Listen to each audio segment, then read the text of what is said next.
Hoje a gente vai refletir sobre o item 13 do capítulo 11 do Evangelho segundo o Espiritismo, que é a fé e a caridade. Né? É um trecho, é um item curto, mas uma complexidade assim, estratosférica. Né? O que é fé e caridade? Então eu queria que a gente pudesse refletir sobre o que é cada uma dessas virtudes, né? O que é a caridade, o que é a fé, o que nós devemos fazer para alcançar essas virtudes e o que nos impede de atingir, de viver com essas virtudes. O que falta para a gente realmente senti-las no dia a dia, na nossa vida, ao acordar, ao sair para trabalhar, enfim. O que acontece? O que falta para nós atingirmos isso? E aí, eu até me lembrava, enquanto fazia essa análise, de uma reflexão que eu vi o Elahá fazendo, em que ele fazia uma reflexão falando sobre a postura do espírita quanto à prática religiosa. Né? Então ele trazia ali uma questão de que nós, por muitos anos, e hoje, conhecendo a doutrina espírita, a gente pode dizer que através de várias encarnações peregrinamos, né, por diversas crenças religiosas, praticamos essas crenças de formas diferentes, mas que se estamos aqui hoje é porque muito provavelmente a gente sempre fez isso de forma exterior e não praticou uma mudança interior, né? Então a gente entende que para viver, para ter a prática espírita, o verdadeiro espírita se conhece pela incessante melhoria de si mesmo, né, pela sua prática, pela sua permanente tentativa de aperfeiçoamento moral. Né?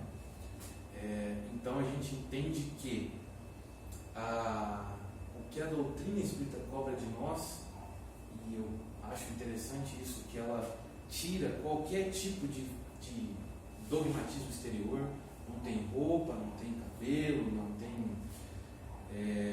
ritualística obrigatória que você precisa seguir, mas há a necessidade intrínseca do aperfeiçoamento moral. Então, o que ela cobra de nós não está fora, está dentro. E quando a gente pensa na caridade, né, em paralelo a isso, a gente tem que entender que a caridade ela não pode ser tratada como algo exclusivamente exterior, porque foge do princípio que a gente acabou de entender, né, que é interior. Então não adianta a gente enxergar a caridade daquela forma, vamos dizer, meio lúdica, né? Papai do céu, tô dando aqui, hein? Faz molinha aqui, tô cumprindo a minha parte. Não se trata disso, né? A gente vai ter no livro dos Espíritos essa pontuação mais categórica, né? Através das perguntas de Kardec, que nós vamos entendendo da prática da caridade. Ele pergunta, né, até pontualmente sobre se vale a pena, se é justo, se é correto aquele que pratica a caridade pensando em ter alguma forma de vantagem, vamos dizer assim, uma moral com Deus, para a espiritualidade, né? Eis que os Espíritos dizem que a verdadeira caridade, aquela que, vamos dizer, mais agradaria a Deus, é aquela que vem do coração, sem nenhum interesse pessoal, né? Que o indivíduo faz porque ele se sente bem fazendo, mas que aquele que a faz, mesmo que visando um progresso espiritual, vamos dizer, mais objetivo, mesmo que não seja de forma totalmente espontânea, se ele faz, ele já está no bom caminho, né? O importante é que não o faça visando bens na Terra, visando o reconhecimento aqui, durante essa encarnação. Aí a gente está praticando sem ser a real caridade, né? Mas estamos tentando aparecer ou de alguma forma sermos mais importantes. E aí aqui no Livro dos Espíritos tem uma questão interessante para a gente ir desvendando o que é a caridade, né? Onde a gente encontra essa caridade. Então ele traz aqui: qual seria o caráter do homem que praticasse a justiça em toda a sua pureza? E a resposta é: o verdadeiro justo, a exemplo de Jesus, porque praticaria também o amor do próximo e a caridade, sem os quais não há verdadeira justiça. Então, quando a gente vai entender justiça, a gente está falando de amor ao próximo e caridade. Então, a gente tem um ponto aqui, que a caridade ela não é de fato uma questão exterior ao indivíduo, nem que para que nós possamos atingi-la, ela seja uma coisa exclusivista. Bom, e aí continuando, qual é o verdadeiro sentido da palavra caridade, como a entendia Jesus? E aí até uma questão que talvez nós já conheçamos, já tenhamos ouvido, lido algumas vezes. Ele nos disse: benevolência para com todos, indulgência para com as imperfeições alheias e perdão das ofensas, né? E ele vai discorrendo mais detalhes aqui, onde ele traz: tal é o sentido das palavras de Jesus: amai-vos uns aos outros como irmãos. A caridade, segundo Jesus, não está restrita à esmola. Ela abrange todas as relações que temos com os nossos semelhantes, sejam inferiores, sejam iguais ou superiores a nós. Então, a caridade ela gira questões, virtudes que vão muito além da parte exterior, da esmola, do que a gente dá ao outro. Mas aqui ele começa a trazer essa noção de que a caridade é algo interno, porque a benevolência, a indulgência e o perdão são virtudes, né? O perdão, por exemplo, a gente não dá se a gente não desenvolveu dentro, né? É uma coisa impossível que uma pessoa que não aprendeu a perdoar, que não consegue praticar o perdão, consiga dar um perdão a alguém, né? Então ele carrega aquela mágoa como se fosse fazer mal a outra pessoa. Não, eu não posso perdoar, olha o que a pessoa me fez. Só que na prática quem está se fazendo mal é aquele que carrega a mágoa, né? E aí tem mais uma questão aqui do Livro dos Espíritos que eu achei pertinente para nós, né? A questão 918: por que sinais se pode reconhecer no homem o progresso real que deve elevar seu espírito na hierarquia espírita?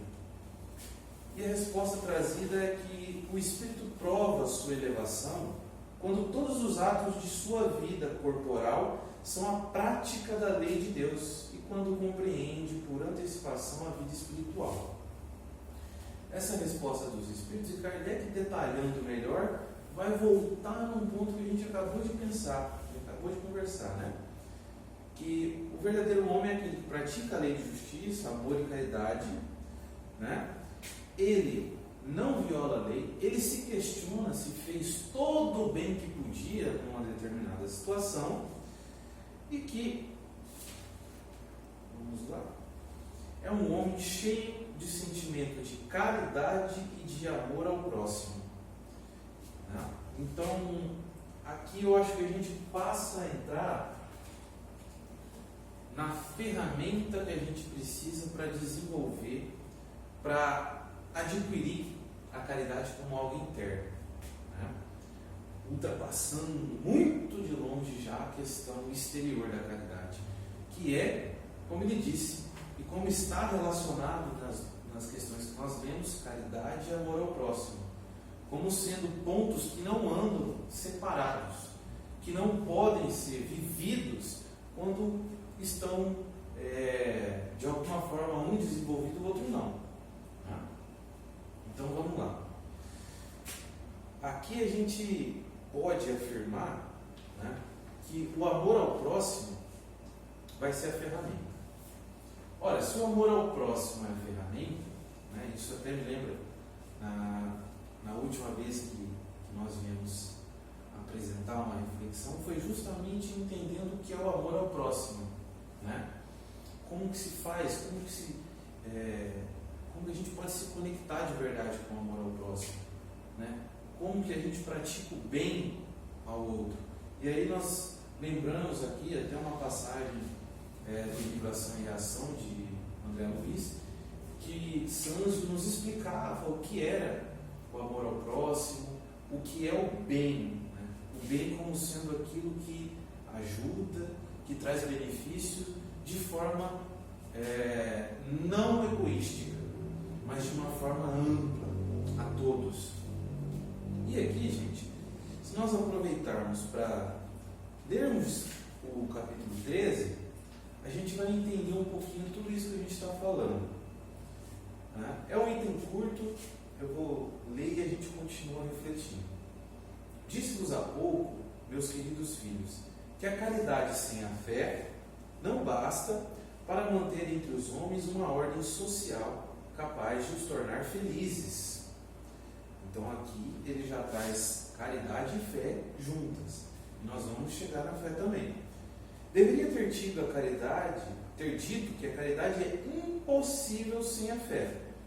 É certo que podeis encontrar impulsos generosos em pessoas sem religião, mas essa caridade austera, que só se pratica com a abnegação, por um constante sacrifício de todo o interesse egoístico, somente a fé pode inspirá-la. Porque só ela nos faz carregar coragem e perseverança a cruz da vida. Sim, meus filhos, é em vão que o homem ávido de prazeres procure iludir-se sobre o seu destino na terra, pretendendo que deva ocupar-se unicamente da sua felicidade.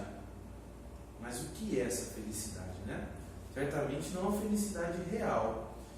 Certamente Deus nos criou para sermos felizes na eternidade. Entretanto, a vida terrena deve servir apenas ao nosso aperfeiçoamento moral. Então ele vai continuar aqui comentando a respeito dessa falsa felicidade, e ao final eu achei muito interessante que eles nos trazem o seguinte: a história da cristandade fala de mártires que se encaminhavam alegres ao suplício, né? Seja para os circos enfrentar os leões, mas iam com muita esperança e fé em Deus, em Jesus Cristo. E que antigamente era muitas vezes isso que se exigia para que alguém pudesse de fato viver a sua fé, né? Às vezes a própria vida, por muitas vezes, foi o preço que os cristãos pagaram. Hoje, na vossa realidade, na vossa sociedade, para seres cristãos, não há necessidade do holocausto, do martírio, nem do sacrifício da vida, mas única e exclusivamente do sacrifício do vosso egoísmo, do vosso orgulho e da vossa vaidade. Triunfareis, se a caridade vos inspirar e a fé vos sustentar. Então aqui está dito de uma forma categórica para nós o que a gente precisa entender, né? Que esse amor ao próximo, que a caridade deve ser algo para nós praticarmos, que a fé deve nos sustentar, e que para nós fazermos isso, o egoísmo tem que ser extirpado de nossas vidas, né? Porque, afinal, o que é o egoísmo? Né? Aonde se vê esse egoísmo? A gente pode falar e fica uma coisa meio abstrata. E aí eu quero aproveitar as palavras do próprio Emmanuel para comentar um pouquinho. Ele diz que o egoísmo é o alvo para o qual todos os crentes devem apontar suas armas. Porque é preciso muito mais coragem para vencer a si mesmo do que para vencer aos outros. Né? Então, esse egoísmo que a gente deve combater, vamos novamente voltar. É interior, não é exterior. Não adianta a gente querer praticar a caridade, sustentado na fé, né, através desse esforço para combater o egoísmo, se a gente está olhando para o outro e não para si. E que, expulsando o egoísmo da terra, ela vai gravitar a escala dos mundos. Né? Então, a gente precisa, no nosso dia a dia, na nossa vida, nas nossas escolhas, nas nossas decisões, passar, eu acho que de forma mais objetiva, a analisar em que ponto a gente está deixando esse egoísmo interior prevalecer ao que seria o amor ao próximo, ao que seria o bem para os demais, não exclusivamente para nós. E pensando em sermos sustentados pela fé, né, eu gostaria de falar mais sobre a fé, só que a gente tem coisas escritas muito bonitas falando sobre a fé, e uma que eu acho belíssima são palavras de Meimei, e eu queria trazer aqui para a gente fazer uma reflexão final, né? Agora, sobre o que é fé e como a fé pode nos sustentar para cumprir todo esse processo, para praticar tudo isso que nós conversamos. Eu vou pegar as palavras da própria Meimei, gente, porque ela com certeza fala melhor que eu.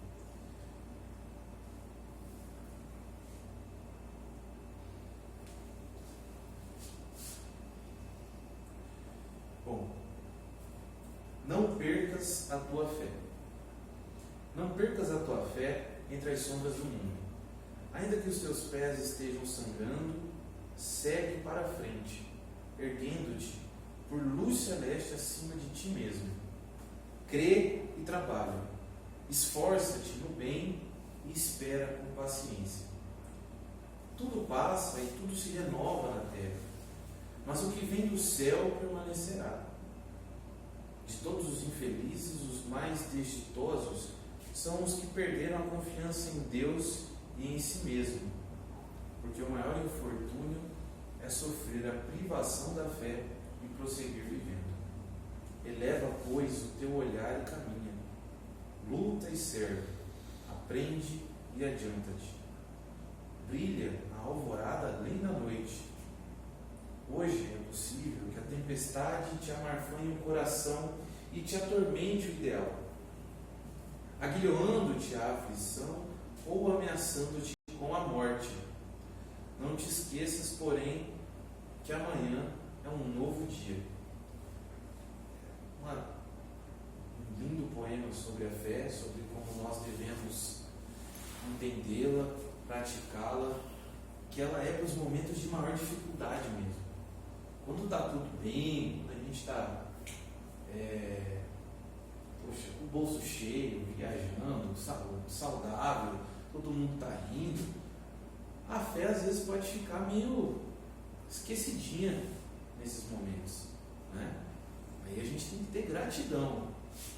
Mas quando as tempestades vêm, as coisas saem do controle e cada vez mais a gente vê as coisas saem do controle, aí a fé é que nos sustenta. Então, essa é a reflexão que eu tinha e espero que nós consigamos avançar dia a dia sustentados pela fé e vivendo